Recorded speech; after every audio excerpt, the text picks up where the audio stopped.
Well, believe it or not, temperatures are still sitting in the high 20s and low 30s across the GTA. We've kicked up the cloud cover across the area. However, we have not let go of that extreme humidity across the region. So, with the humidity, it is feeling close to the low 40s in most areas across southern Ontario. This is day 3 of the heat warnings, and they remain in place for the entire GTA. They stretch all the way out towards southwestern Ontario. But the good news is there is relief in sight, and that arrives this weekend into early next week. We essentially flip the weather pattern. There's a dip in the jet stream, and that allows for some cooler, fresher air to push into the region. So that's why we're getting into the cloud cover. It's this line of storms that is migrating across southwestern Ontario and another set out across eastern Ontario, the Ottawa Valley.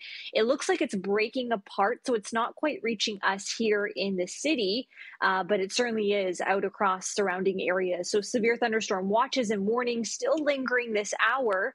We'll really get into that activity through the overnight hours here across the GTA. There's a look at tomorrow morning.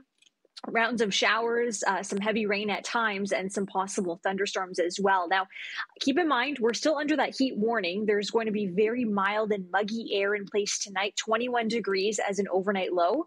That round of shower activity comes to an end at least by late morning, early afternoon tomorrow. You can see it tapers off to some spotty showers tomorrow around noon, and then we clear out by the afternoon and evening. So it's going to be spectacular by tomorrow if you can get out a little bit later in the day. 26 degrees, a mix of sun and cloud, clear by the afternoon.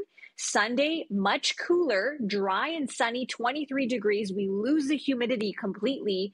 And by Monday, 22 degrees, the chance of some showers, but still cooler and comfortable. We'll have winds light, but coming in out of the north. So that's going to be a fresh air mass that we get into. And then early next week, 23 to 25 degrees. That's technically below seasonal. We should be at about 27, but we do bounce back by next week, Thursday, as a humidex climbs back into the low 30s. But again, it's going to be a lot more manageable.